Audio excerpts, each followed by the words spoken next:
পাকিস্তানিরা এত স্পষ্টবাদী বা সুদর্শন আগে কখনো দেখেনি। তারা শুধু ভারতে আমাকেই দেখতে পায়। তাদের আমার কথা শোনা উচিত, তাদের জ্ঞান বৃদ্ধি বাড়বে এবং তাদের অজ্ঞতা দূর হবে। পাকিস্তানকে একেবারে ধুয়ে দিলেন আসাদুদ্দিন ওয়াইসি। তিনি বলছেন পাকিস্তানিরা আমার মতো এত সুদর্শন আগে কখনো দেখেনি। কি বলেছেন তিনি, শোনাবো আপনাদের। बिल्कुल हम पाकिस्तान के दूल्हे भाई हो गए आजकल। हम ही दूल्हे भाई है पाकिस्तान के, कोई नहीं रहा वहां पे, हम ही रह गए। इतना बेबाक, इतना हैंडसम को दिख ही नहीं रहा पाकिस्तान वालों, खाली मैं ही दिख रहा हूं भारत से। देखते रहो प्यारे मेरे को, सब सुनते रहो, ज्ञान बढ़ेगा। तुम्हारे दिमागों में जो भूसा भरा हुआ है साफ होगा, तुम्हारा इग्नोरेंस खत्म होगा। পহেলগাম হামলার পর আসাদুদ্দিন ওয়াইসি পাকিস্তানের বিরুদ্ধে ক্রমাগত সোচ্চার থেকেছেন। সন্ত্রাসী হামলার মাত্র কয়েকদিন পরেই ওয়াইসি পাকিস্তানের উপর তীব্র আক্রমণ শুরু করেন। মহারাষ্ট্রের পারভানিতে এক জনসভায় বক্তব্য রাখতে গিয়ে ওয়াইসি পাকিস্তানের ভূমিকার নিন্দা করেন এবং এই হামলাকে আইএসএস-এর মতো সন্ত্রাসী গোষ্ঠীর বর্বরতার সঙ্গে তুলনা পর্যন্ত করেন। অল ইন্ডিয়া মজলিস-ই-ইত্তেহাদুল মুসলিমিন এর সভাপতি আসাদুদ্দিন ওয়াইসি সম্প্রতি সাংবাদিকদের মুখোমুখি হয়ে পাকিস্তানকে আক্রমণ করে বলেন, পাকিস্তানিরা এত স্পষ্টবাদী বা সুদর্শন আগে কখনো দেখিনি। তারা শুধু ভারতে আমাকেই দেখতে পায়। তাদের আমার কথা শোনা উচিত, তাদের জ্ঞান বৃদ্ধি বাড়বে এবং তাদের অজ্ঞতা দূর হবে। কি বলেছেন তিনি, শোনাবো আপনাদের। बिल्कुल हम पाकिस्तान के दूल्हे भाई हो गए आजकल। हम ही दूल्हे भाई है पाकिस्तान के, कोई नहीं रहा वहां पे, हम ही रह गए। इतना बेबाक, इतना हैंडसम को दिख ही नहीं रहा पाकिस्तान वालों, खाली मैं ही दिख रहा हूं भारत से। देखते रहो प्यारे मेरे को, सब सुनते रहो, ज्ञान बढ़ेगा। तुम्हारे दिमागों में जो भूसा भरा हुआ है साफ होगा, तुम्हारा इग्नोरेंस खत्म होगा। একই সঙ্গে তিনি বলেন, আমি আগেও বলেছি, আবারও বলছি, আমাদের প্রধানমন্ত্রীর উচিত ছিল যুদ্ধবিরতি ঘোষণা করা, আমেরিকান প্রেসিডেন্টের নয়। আমেরিকা কি গ্যারান্টি দিতে পারে যে পাকিস্তান আর আমাদের উপর সন্ত্রাসী হামলা চালাবে না? পাকিস্তানের সেনাবাহিনী সবসময় ভারতের সঙ্গে ঝামেলা করেছে। আমরা কতক্ষণ এসব সহ্য করব? আপনি কিভাবে পাকিস্তানের সঙ্গে বাণিজ্য করতে পারেন? তারা ভিক্ষুক। আমরা আমেরিকার কাছ থেকে কেবল এতটুকুই আশা করেছি যে তারা টিআরএফকে একটি সন্ত্রাসী সংগঠন হিসেবে তুলে ধরুক। টিআরএফ হলো পাকিস্তান স্পন্সর এলিটের একটি গোষ্ঠী ছাড়া আর কিছুই নয়। কি বলেছেন তিনি, শোনাবো আপনাদের।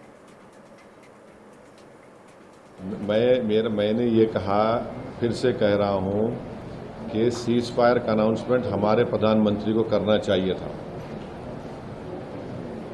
कोई दूसरे देश के प्रेसिडेंट करना नहीं चाहिए था। और फिर वो उस देश के प्रेसिडेंट बार बार बोल रहे ट्रेड कर लेंगे, ट्रेड कर लेंगे, ट्रेड करेंगे। क्या ट्रेड करेंगे? पाकिस्तान से कितना ट्रेड होता मालूम आपको? यूएस का ओनली 10 बिलियन। इंडिया का यूएस से कितना ट्रेड होता? 150 बिलियन के ऊपर होता। अब फिर ये हम जो अभी ट्रेड एग्रीमेंट कर रहे हैं यूएस से, उसमें टारगेट है 500 बिलियन का। ये क्या मजाक है? क्या क्या ट्रेड के लिए हम वो खामोश बैठ जाएंगे क्या? और क्या अमेरिका गारंटी ले रहा है कि हमारे पास दोबारा पाकिस्तान आतंकवादी हमले नहीं करेंगे? और फिर कौन गारंटी ले रहा है कि ये पाकिस्तान, तो आप पाकिस्तान की मिलिट्री हमेशा तंग करने वाली है, इंडिया को नहीं रुकने वाले। कैसे हम कब तक हम ये सब तमाशों को बर्दाश्त करेंगे? तो ये चीज़ें हैं। हम तो मैं अपनी गवर्नमेंट से बोल रहा हूँ। मेरे को कोई दूसरे फॉरेन गवर्नमेंट से मतलब नहीं है। मगर ट्रेड आप बार बार बोले, ट्रेड क्या ट्रेड है भाई? पाकिस्तान से क्या ट्रेड करेंगे आप? भीख मंगे वो लोग, $2 बिलियन लिए अभी वहां से IMF से, उन्होंने क्या ट्रेड करेंगे? उन्होंने ट्रेड हमारे से होगा ना। कितना वो है? जब हम तो इतना ही यूएस से हम एक्सपेक्ट कर रहे हैं कि यूएसए टीआरएफ को फॉरेन टेररिस्ट ऑर्गेनाइजेशन घोषित करेगा। और हमारी गवर्नमेंट से हम रिक्वेस्ट भी करेंगे कि उनको बताया TRF should be designated as a terrorist, foreign terrorist group in US, in UK treasury department करना चाहिए, EU को करना चाहिए। TRF कुछ भी नहीं है, बल्कि पाकिस्तान स्पॉन्सर्ड LT का एक ग्रुप है, वो जो पहलगाम में हत्या किया और अभी पर 3-4 दिन पहले भी हुआ। নিরপরাধ বেসামরিক নাগরিকদের বিরুদ্ধে সন্ত্রাসী কর্মকাণ্ডে লিপ্ত থাকা সত্ত্বেও পাকিস্তান তাদের পারমাণবিক ক্ষমতা নিয়ে গর্ব করার জন্য ওয়াইসি বেনজির আক্রমণ করেছেন। তিনি এই ধরনের হামলার পেছনের নৈতিকতা নিয়ে প্রশ্ন তুলেছেন। দিন কয়েক আগে পাকিস্তানকে বড় হুঁশিয়ারি দিয়েছিলেন আসাদুদ্দিন ওয়াইসি। তিনি বিহারের বাহাদুরগঞ্জে এক সভায় বক্তব্য রাখতে গিয়ে বলেন, পাকিস্তান কোনোদিন ভারতকে শান্তিতে থাকতে দেবে না। এবার সময় এসেছে ওদের উপযুক্ত জবাব দেওয়া, যাতে সন্ত্রাসবাদের এই বীজ চিরতরে শেষ হয়ে যায়। বাংলাদেশও একজন ভুলভাল বকে চলেছে, বলছে উত্তর পূর্বে কিছু করবে। আমি ওদেরও বলতে চাই যে তোমরা যে দেশটা পেয়েছো সেটা আমাদের জন্য, নিজেদের দেশে শান্তিতে থাকো। কেউ যখন ভারতের দিকে আঙুল তোলে তখন আমরা সমস্ত বিভেদ ভুলে একত্রিত হয়ে দাঁড়াই একটা দেওয়ালের মতো। এদের একবার আয়নায় নিজেদের মুখ দেখা উচিত।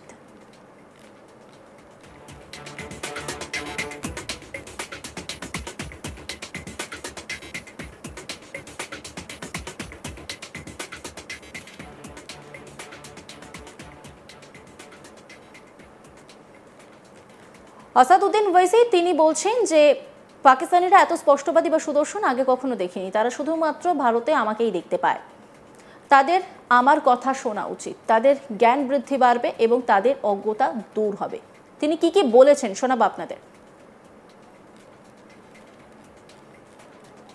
बिल्कुल हम पाकिस्तान के दूल्हे भाई हो गए आजकल। हम ही दूल्हे भाई है पाकिस्तान के, कोई नहीं रहा वहां पे, हम ही रह गए। इतना बेबाक, इतना हैंडसम को दिख ही नहीं रहा पाकिस्तान वालों, खाली मैं ही दिख रहा हूँ भारत से। देखते रहो प्यारे मेरे को, सब सुनते रहो, ज्ञान बढ़ेगा। तुम्हारे दिमागों में जो भूसा भरा हुआ है साफ होगा, तुम्हारा इग्नोरेंस खत्म होगा। मैंने ये कहा, फिर से कह रहा हूँ कि सीज फायर का अनाउंसमेंट हमारे प्रधानमंत्री को करना चाहिए था, कोई दूसरे देश के प्रेसिडेंट करना नहीं चाहिए था। और फिर वो उस देश के प्रेसिडेंट बार बार बोल रहे ट्रेड कर लेंगे, ट्रेड कर लेंगे, ट्रेड करेंगे। क्या ट्रेड करेंगे? पाकिस्तान से कितना ट्रेड होता मालूम आपको? यूएस का ओनली 10 बिलियन।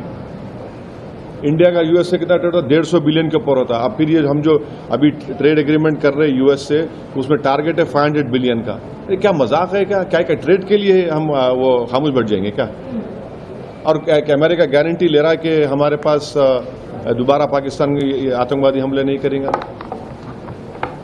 और फिर कौन गारंटी ले रहा है कि ये पाकिस्तान, तो पाकिस्तान की मिलिट्री हमेशा तंग करने वाली है इंडिया को, नहीं रुकने वाले। कैसे हम कब तक हम ये सब तमाशों को बर्दाश्त करेंगे? तो ये चीज़ें हैं। हम तो मैं अपनी गवर्नमेंट से बोल रहा हूँ। मेरे को कोई दूसरे फॉरेन गवर्नमेंट से मतलब नहीं है, मगर ट्रेड आप बार बार बोले ट्रेड, क्या ट्रेड है भाई? पाकिस्तान से क्या ट्रेड करेंगे आप? অন্যান্য খবরের আপডেটের জন্য অবশ্যই নজর রাখুন আজ তাক বাংলার ইউটিউব স্ট্রিমিংয়ে। লাইক, কমেন্ট, শেয়ার এবং সাবস্ক্রাইব করতে ভুলবেন না।